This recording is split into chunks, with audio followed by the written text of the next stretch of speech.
शिव के पास जाने की मंत्रणा देते हैं। शिव वीरणी का विलाप सुन द्रवित हो उठते हैं। त्रिदेव यज्ञशाला में पहुंचते हैं और दक्ष को अजामुख का रूप देकर जीवित करते हैं तथा यज्ञ पूर्ण करने का आदेश देते हैं। सब मिलकर यज्ञ में आहुतियां देते हैं। तत्पश्चात शिव मृत सती की देह हाथ में उठाकर आकाश में भ्रमण करते हुए विलाप करते हैं।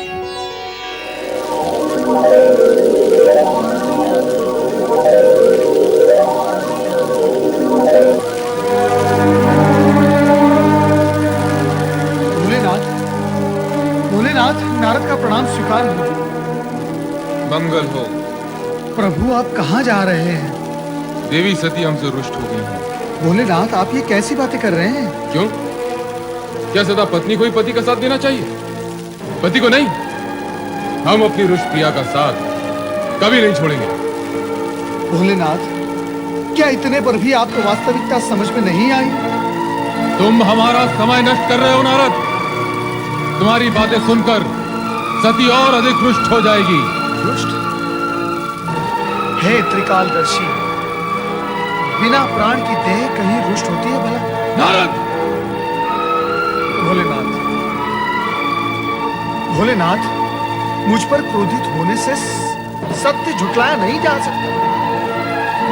और सत्य यह है कि आप जिसे प्रिया का रुझान समझ रहे हैं वो आपका मात्र भ्रम है। भ्रम। प्रभु देह बोलती नहीं, भ्रम बोलता है। तुम ये कहना चाहते हो कि सती, हमारी सती मात्र देह है? मात्र देह? खेद की बात यही है प्रभु कि आप जिसे देवी सती समझ रहे हैं वो मात्र निर्जीव देह है। नारद, मैं तुम्हें भस्म कर दूंगा। सती शक्ति है, शक्ति अमर है, शक्ति जगत माता है, और तुम जगत माता को निर्जीव और देह कहकर अपमानित कर रहे हो। प्रभु, आज आप ये क्या कह रहे हैं? आप सामान्य मनुष्य की भांति भावुकता में डूबे जा रहे हैं। एक शब्द नहीं, आगे एक भी शब्द नहीं। यदि अब तूने कुछ भी अनर्गल कहा तो तू मेरे क्रोध से बच नहीं पाएगा। दूर हो जा, दूर हो जा मेरी दृष्टि से, दूर हो जा।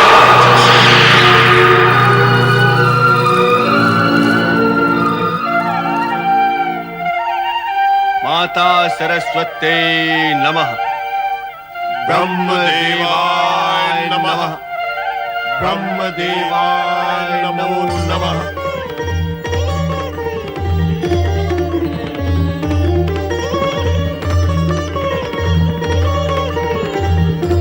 देवराज इंद्र एवं समस्त देवताओं का ब्रह्मलोक में स्वागत है। कहिए, कैसे आना हुआ? परमपिता, देवी सती के आत्मदाह के पश्चात श्री शिव शंकर उनका शव लेकर विक्षिप्त से यहाँ वहां विचरण कर रहे हैं। उनका क्रोधमय रूप देखकर ऐसा लगता है कि कहीं उनका ये भाव इस सृष्टि का संहारक न बन जाए। और कहीं ऐसा हुआ तो आपकी रचना देखते ही देखते अस्तित्वहीन हो जाएगी। रक्षा कीजिए, सृष्टि की रक्षा कीजिए परमपिता, अन्यथा सृष्टि को नष्ट होने में कुछ ही क्षण शेष रह गए हैं। ये तुम क्या कह रहे हो नारद? हाँ परमपिता, मैं स्वयं देख कर आ रहा हूँ भगवान शिव का वो अकल्पनीय विनाशकारी रूप। विनाशकारी रूप? विनाशकारी रूप? शिव अर्थात मंगल, कल्याणकारी रूप विनाशकारी? मेरा तात्पर्य है ये जो उनकी विक्षिप्त अवस्था है वो ही विनाश लीला का कारण बनेगी। वो तो मानते ही नहीं कि माता सती आत्मदाह करके निर्जीव हो गई है। तुमने उन्हें समझाने की चेष्टा नहीं की? परमपिता की, परंतु उसकी प्रतिक्रिया स्वरूप उन्होंने मुझसे यह कहा कि तुम माता सती को निर्जीव कह रहे हो, मैं तुम्हें भस्म कर दूंगा। और बस मैं भयभीत होकर यहां चला आया। परमपिता, ये सब सुनकर तो ऐसा लगता है कि अब शिव का तीसरा नेत्र खुलने में अधिक विलंब नहीं है। और यदि ऐसा हो गया तो इस सृष्टि के भस्म होने में एक क्षण भी नहीं लगेगा परमपिता, एक क्षण भी नहीं लगेगा। अब आप ही कोई उपाय कीजिए और उन्हें शांत कीजिए। शांत कीजिए प्रभु, शांत कीजिए, शांत कीजिए प्रभु, शांत कीजिए। शांत देवगणों शांत। इसका उपाय हमें श्री हरि विष्णु ही बताएंगे। चलिए वैकुंठ का। ये नहीं हो सकता महाप्रभु कि आप भगवान शिव शंकर को इस मोह से मुक्त न कर सके, किंतु आप तो। जो शिव स्वयं जगत के अधिपति और ज्ञान विज्ञान के अधिष्ठाता है, उन्हें कोई क्या समझाएगा? देवी देवता ही क्यों न हो, स्त्री पुरुष रूप पाकर और पाणी ग्रहण करने के बाद पति पत्नी बन जाने के उपरांत बिछोह इतनी सरलता से स्वीकार भी नहीं किया जा सकता। शिव को वास्तव में यह लग रहा होगा जैसे वो अपने अर्धांग से विलग हो गए हैं। ये दुख असहनीय कमले। जगदीश्वर श्री हरि विष्णु की जय। महादेवी माता लक्ष्मी की जय। मंगल भव। ब्रह्मदेव, आप सभी देवता चिंतित दिखाई दे रहे हैं। आपको तो भली भांति ज्ञात है कि चिंता का विषय क्या है। हाँ, तो क्या सोचा आपने? सोचा तो कुछ भी नहीं, किंतु चिंतित हूं। ब्रह्मा विष्णु और महेश तीनों एक दूसरे के पूरक हैं, तीनों एक दूसरे से जुड़े हुए हैं। तो सती मोह भंग कराने हेतु क्यों न हम शिव की आराधना करें? किंतु इससे क्या होगा प्रभु? शिव की विरह जनित उन्माद अग्नि को क्या आराधना का जल शांत कर पाएगा? आप ही कोई उपाय बताइए ब्रह्मा जी।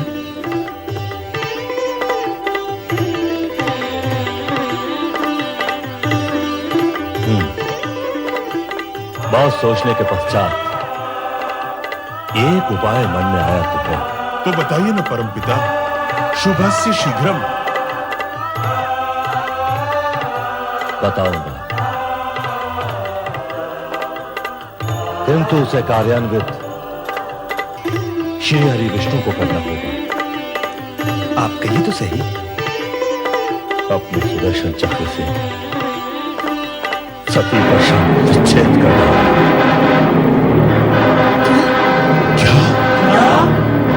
हाँ, शिव का सती मोह भंग कराने हेतु क्या आवश्यक है?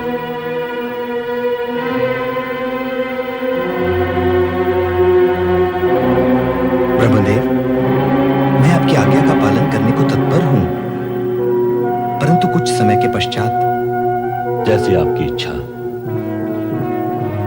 किंतु ध्यान रहे कि समय की अवधि इतनी अधिक न हो जाए कि अनर्थ का रूप ले ले।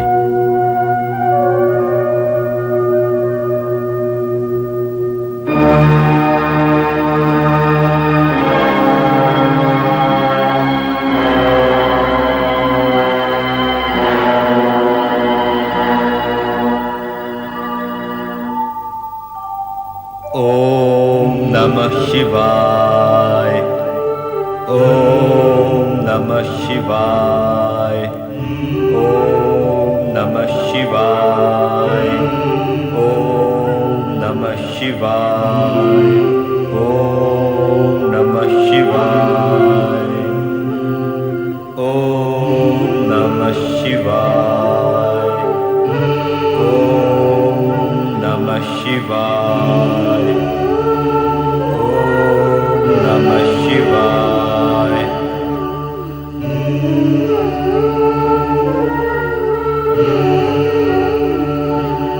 हे सर्वशक्तिमान महेश्वर सदाशिव जी, संपूर्ण संसार आपकी लीला से स्तब्ध और चकित है। देवता आदि और आपकी कामना के वाहक स्वयं ब्रह्मा जी और मैं किंग कर्तव्य विमूढ़ हैं। किसी की भी समझ में नहीं आ रहा है कि क्या किया जाए। और ब्रह्मा जी ने जो मुझे उपाय बताया है उसका ध्यान करते ही मन कांप उठता है। मैं जानता हूं कि मुझे जो करने के लिए कहा गया है वो सब आपको ज्ञात है। अब आप स्वयं ही मेरा मार्गदर्शन करें प्रभु और मुझे बताएं कि मुझे क्या करना है। ओम नमः शिवाय, ओम नमः शिवाय, ओम नमः शिवाय, ओम नमः शिवाय।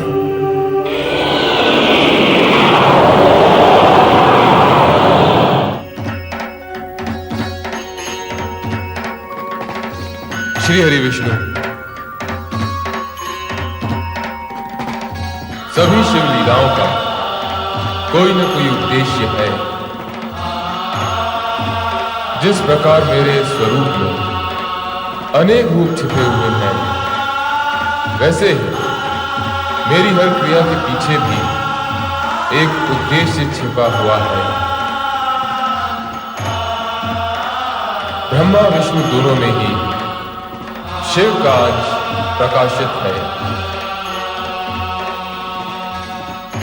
अतः विश्व कल्याण के लिए तुम जो कुछ भी करोगे वो मुझे स्वीकार होगा। यूं भी लोकपालक होने की दृष्टि से तुम्हें वही करना है जिसमें लोकहित निहित है।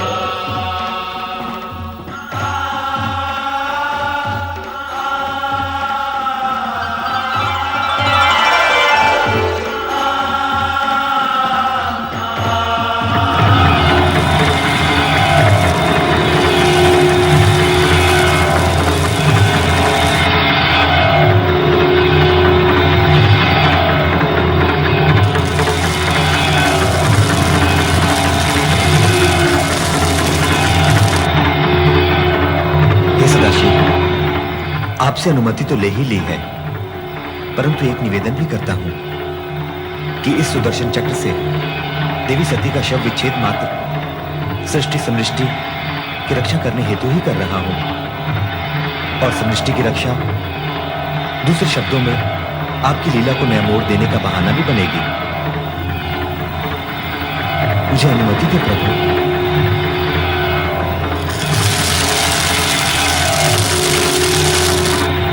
अंत में श्री हरि विष्णु ने सुदर्शन चक्र चलाया, जिसने शिव तत्पश्चात सती के चरण स्पर्श किए। चक्र ज्यों ही सती के मस्तक की ओर गया, एक तीव्र ज्योति पुंज उभरा, जिसमें से प्रकाश की धाराएं भूमंडल की ओर जाने लगी। ये ही ज्योति पुंज कालांतर में शक्तिपीठ कहलाए, और इस प्रकार आर्यावृत में 51 शक्तिपीठों की स्थापना हुई। माता शक्ति, जो भगवान शिव की पूरक है, ज्योति रूप में इन शक्तिपीठों में विद्यमान है। शिवजी ही सभी देवी देवताओं के आराध्य हैं। उनका ही नाम सदा स्मरण करने वाले ब्रह्मा आज ब्रह्मलोक में ओम नमः शिवाय पंचाक्षरी मंत्र के साथ साथ माता शक्ति का जप भी बार बार कर रहे हैं। ओम नमः शिवाय, ओम ऐं ह्रीं क्लीं चामुण्डायै विद्महे, ओम नमः शिवाय, ओम ऐं ह्रीं क्लीं चामुण्डायै विद्महे। प्रणाम परमपिता ब्रह्मा। परम पिता को देवराजेंद्र और समस्त देवताओं का प्रणाम स्वीकार। पधारी देवराज, देवर्षि और देवतागणों। नारायण नारायण, हम आश्चर्यचकित हो रहे हैं परमपिता। किस बात पर आश्चर्यचकित हो रहा है? आप तो केवल ओम नमः शिवाय कहकर ही शिव जी का ध्यान किया करते थे, परंतु अब तो आप शिव जी के साथ साथ माता शक्ति का भी ध्यान करने लगे। नारायण नारायण। तुम तो जानते हो नारद कि शिव के बिना शक्ति और शक्ति के बिना शिव पूर्ण नहीं होते। यदि ऐसा है तो पहले आप केवल शिव की ही आराधना क्यों करते थे परमपिता? उस समय माता शक्ति ने सती का अवतार ले लिया था, शिव संगिनी बन गई थी। शिव के लिए की गई आराधना अपने आप माता शक्ति के चरणों में पहुंच जाती थी। और अब सती विलीन होकर पुनः माता शक्ति में लीन हो गई। माता शक्ति अदृश रूप में भी सर्वत्र विद्यमान है। किंतु परमपिता, एक रहस्य हमारी समझ में नहीं आया। कैसा रहस्य?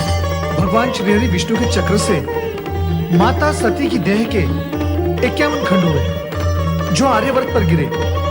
उन स्थानों पर 51 शक्तिपीठों की स्थापना हुई। इसका रहस्य क्या है? यह रहस्य तो सीधा और सरल है नारद। सती के शरीर के खंड खंड होते ही माता शक्ति की ज्योति प्रकाशित हो उठी। इन शक्तिपीठों में ज्योति रूप में साक्षात माता शक्ति विराज रही है। जो भक्त इन स्थानों पर तंत्र मंत्र की सिद्धि प्राप्त करने के लिए शक्ति आराधना करेगा, उसे मां शक्ति अचल सिद्धि प्रदान करेगी। परमपिता, माता शक्ति निर्गुण निराकार है या उनका कोई रूप भी है? शक्ति शक्ति है देवराज। वह अपने भक्तों को सिंह वाली शक्ति के रूप में दर्शन देती है। मां शक्ति सदा सिंह पर ही सवारी करती है। हाँ, सिंह वनराज है। सभी पशुओं में सबसे अधिक शक्तिशाली होता है सिंह। मां शक्ति सिंह जैसे पशु के बल पर विजय प्राप्त करके उसे अपने अधीन रखती है। इसीलिए मां शक्ति का हर भक्त भी सिंह के समान शक्तिशाली और निर्भय होता है। धन्य हो मां शक्ति, धन्य हो। मां शक्ति के अनुपम रूप का वर्णन सुनकर मन में उनके दर्शनों की जिज्ञासा जाग उठी। देवराज इंद्र, आइए हम सब मिलकर मां शक्ति का ध्यान करें। अवश्य देवी। या देवी सर्वभूतेषु, या देवी सर्वभूतेषु मातृरूपेण संस्थिता, मातृरूपेण संस्कृता। नमस्तस्यै नमस्तस्यै नमस्तस्यै नमस्तस्यै नमस्तस्यै नमो नमः। नमस्तस्यै नमो नमः। या देवी सर्वभूतेषु, या देवी सर्वभूतेषु शक्तिरूपेण संस्थिता, शक्तिरूपेण संस्थिता।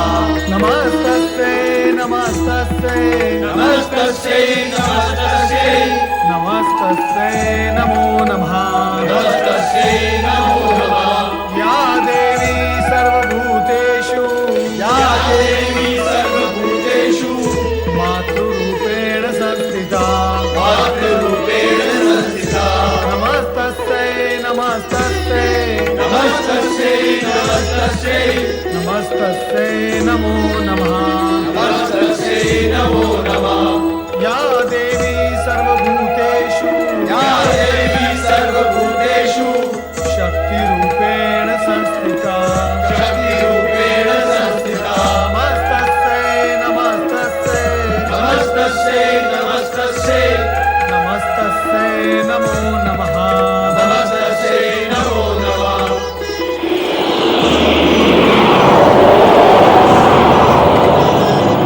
हे जगज्जननी, हे महाशक्ति, हम सब आपके दर्शन के लिए अत्यंत अधीर हैं।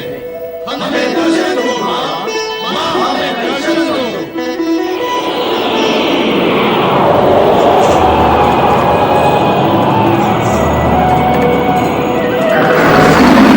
ह्रींकारी सृष्टिरूपायै, ह्रींकारी सृष्टिरूपायै, ह्रींकारी प्रतिपालिके, ह्रींकारी प्रतिपालिके, क्लींकारी कालरूपेणे, क्लींकारी कालरूपे, बीजरूपे नमोस्तुते।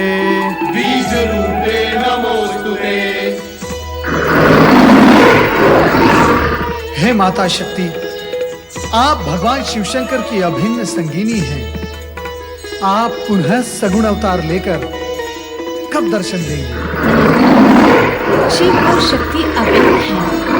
मैं शिव के अंदर ही समाई हुई हूँ और भक्तों की पुकार पर समय समय पर प्रकट होती रहती हूँ।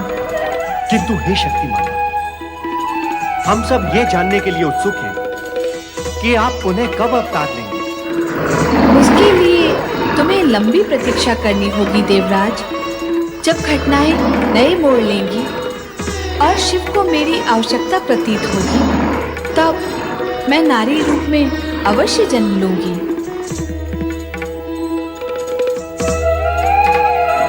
तुम्हारा कल्याण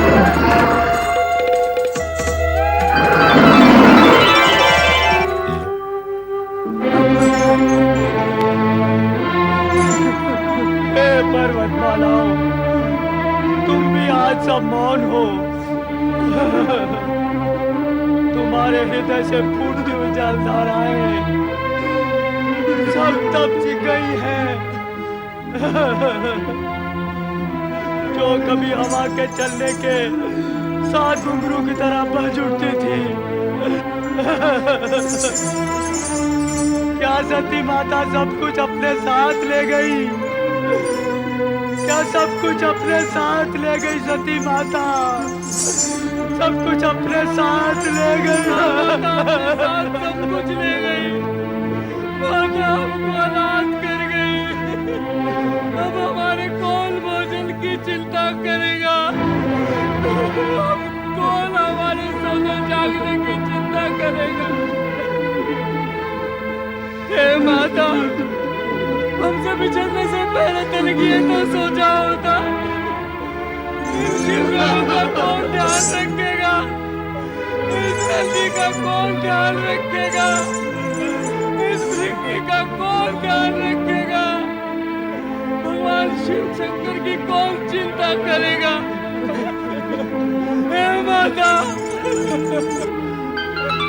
हे माता, माता ने कदाचित प्रभु का वो विरहाकुल रूप देखा होता तो वास्तव में पछतावा होता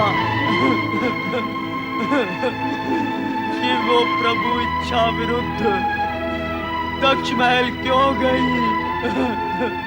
ना वहां जाती, ना विनाश लीला होती और न कैलाश सूना होता। हे माता, अब हम अनाथ किसकी ममता की छांव में पलेंगे। नारायण नारायण नारायण नारायण नारायण। तुम सब देवी सती को अत्यंत प्रिय हो। यदि इस प्रकार अश्रु बहाते रहे तो देवी सती को और भी कष्ट होगा। शांत हो जाओ, शांत हो जाओ। नंदी, तुम समझाओ इन सबको। हे देव ऋषि, मातृवियोग बड़ा कठिन होता है। हमें तो ऐसा लग रहा है इस कैलाश के पथराए हुए शरीर पर अब जीवन नहीं, स्मित कभी नहीं खेलेगी, कभी नहीं। हम सबको मृत्यु के भयावह अंधकार में ही जीवित रहना पड़ेगा। नंदी, ऐसा नहीं होगा। तुम सब देखोगे, एक दिन कैलाश पूर्व जैसा ही हो जाएगा। मौन को स्वर मिलेंगे, रुदन को मुस्कान। नारायण नारायण। हे देव ऋषि, क्या माता सती यहाँ किसी चमत्कारिक रूप से पुनः प्रकट होंगी? माता सती गई कहाँ है जो आप लोग उनके पुनः प्रकट होने की बात कर रहे हैं? माता सती शिवजी की लीला मात्र थी। माता सती का सत्य रूप शक्ति का है जो सदा शिवजी में समाई रहती है। किंतु उनका वो रूप हमें कहाँ दिखलाई देगा? हमें तो अपनी वैसी ममतामय माता की आवश्यकता है जिन्हें हमने खो दिया है। शांत हो जाओ नंदी, शांत हो जाओ। शिव संगिनी पुनः प्रकट होंगी। कैलाश पुनः जीवित हो उठेगा। सत्य है, किंतु कब देव ऋषि? ये तो देवादिदेव भगवान भोलेनाथ ही बता सकते हैं। भगवान तो ध्यान में लीन रहते हैं, उनको हमारी भी चिंता नहीं है। उनसे ये कैसे पूछा जाए कि हमें हमारी माता पुनः कब प्राप्त होंगी? धैर्य रखो शिवगणों, धैर्य रखो। जैसे ही भगवान शिव का ध्यान टूटे, आप शीघ्र ही उनसे ये प्रश्न पूछ लेना। प्रभु के ध्यान आसन की ओर तो जाने का साहस भी नहीं होता।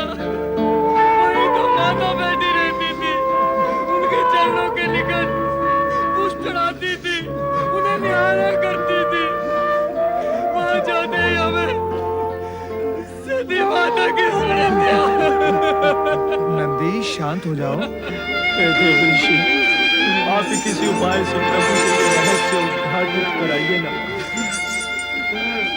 वो कदाचित आपको बता भी दे। उचित है, मैं प्रयास करता हूं। शिव शिव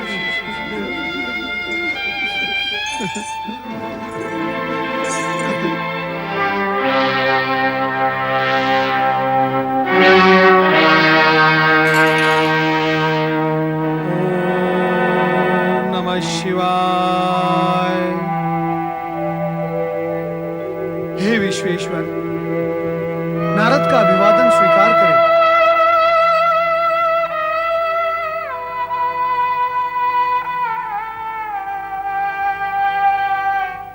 हे शिवशंकर, नारद का प्रणाम स्वीकार हो। हे महादेव, महादेव, मैं बड़ी आशा लेकर आपके पास आया था। हे महादेव, मेरी आशा के साथ साथ आपके प्रिय शिवगणों की आशा का तार भी जुड़ा हुआ है। यदि आप एक बार अपने नेत्र खोलकर माता सती के विरह में रोते हुए, अश्रु बहाते हुए शिवगणों को देख लेते, तो आपका मन भी मेरी तरह द्रवित हो उठता। तो उचित है, आप मेरी नहीं सुनेंगे, ना सुने, परंतु मैं निराश मन होकर आपसे दो शब्द सुनने की आशा में यहां वहां भ्रमण करता रहूंगा। नमः शिवाय, ओम नमः शिवाय। हे नारद, हमारे परम भक्त होकर क्या तुम ये भी नहीं जानते कि कैलाश से कोई निराश मन नहीं होता? महेश्वर, आप सर्वज्ञ हैं, सर्वव्यापी हैं। इससे पूर्व कि आप पुनः अपनी ध्यान मुद्रा में चले जाएं, कृपया आप मेरी जिज्ञासा, जो आपके प्रिय शिवगणों की भी है, उसे शांत करें, उसका समाधान करें। अब ये न पूछ बैठिएगा कि हम सबकी जिज्ञासा क्या है। नारायण नारायण। क्या है? माता सती के जाने से कैलाश ही नहीं, सारा संसार शोकमग्न हो गया है। नंदी, भृंगी, आपके प्रिय शिवगण रोते बिलखते एक ही प्रश्न पूछ रहे हैं कि माता सती नया अवतार लेकर कब प्रकट होगी, कब प्रकट होगी? विधाता के इस रहस्य को मैं कैसे उद्घाटित कर सकता हूं नारद? अभी अभी शिवगणों को तुमने स्वयं ही समझाया था कि शिव से शक्ति भिन्न नहीं है, तो अपने ही कथन पर अनास्था क्यों? हे नारद, शिव शक्ति की एकात्मकता ही सदाशिव है। जब जब सृष्टि में शक्ति के नारी रूप की आवश्यकता होगी, तब मेरे सदाशिव विग्रह रूप के अंदर एक से दो होने का संकल्प उदित होगा, तभी शक्ति मूर्त रूप में सामने आएगी। यदि इससे अधिक स्पष्ट समाधान के इच्छुक हो, तो तुम्हें सृष्टि के रचनाकार ब्रह्मा जी के पास जाना होगा। ओम नमः शिवाय।